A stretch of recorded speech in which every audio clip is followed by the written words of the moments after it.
A baby cursed at birth, a fierce battle of good and evil, a true love awoken with a kiss. Sleeping Beauty is one of the world's favorite folk tales, but one of its most famous renditions tells the story without a single word. Since premiering in 1890, The Sleeping Beauty has become one of the most frequently staged ballets in history.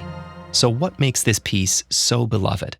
And what exactly does ballet bring to this or any other story? At the heart of ballet are dozens of gestures that dancers painstakingly perfect over thousands of hours of practice. This unique set of gestures has been used for centuries, each movement rich with meaning and history. But you don't need to study them to understand ballet any more than you need to study music to be moved by a song. And just as composers combine notes and phrases to form pieces of music, choreographers string these gestures together with new movements to form expressive combinations. Working alongside the orchestra's live score, ballerinas precisely perform these combinations to convey narrative, emotion, and character. In The Sleeping Beauty's opening scene, a flurry of techniques depicts the fairy court bestowing gifts on baby princess Aurora. The fairy of generosity delicately walks on point, meaning on the tips of her toes, in step with the light plucking of violins. The ballerina moves in perfect harmony with the music, even mimicking the violin's trill with an elegant bourrée. The Fairy of Temperance, bestowing the gift of strong will on Aurora, is choreographed as if shooting bolts of electricity from her fingers.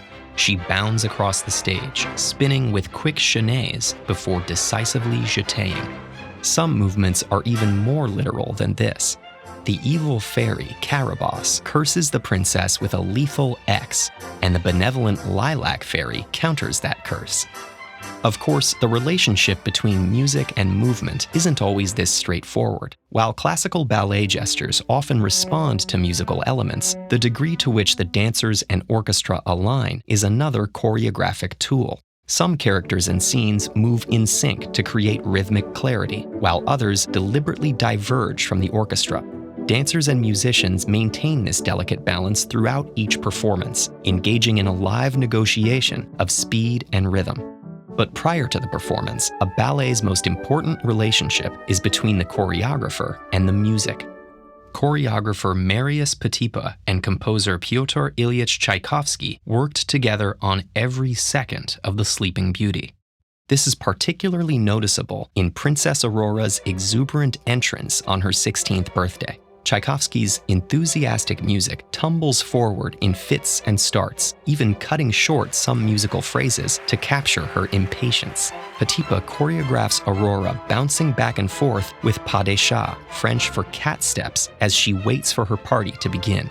Once the celebration starts, it's up to the dancers to deliver on the physical spectacle of performing these gestures with grace. Aurora has the hardest part of all, her famous Rose Adagio. As 4 suitors vie for her hand, the princess performs a dizzying array of balances, all on point. She briefly takes each suitor's hand, but then balances unassisted, a breathtaking display of physical strength and skill.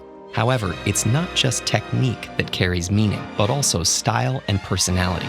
Like an actor delivering their lines, ballerinas can execute their movements to convey a wide range of emotion. Aurora can be elegant and restrained, throwing her arms in independence from her suitors, or she can be coy and flirtatious, descending from on point with grace and knowing confidence.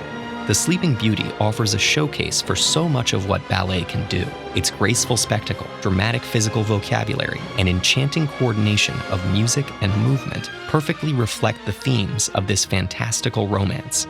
But ballet isn't just for epic fairy tales. Ballets can be non-narrative emotional journeys, experimental deconstructions of form, or pure demonstrations of skill. The art form is always experimenting with a centuries-old set of rules, making it the perfect medium for stories old and new.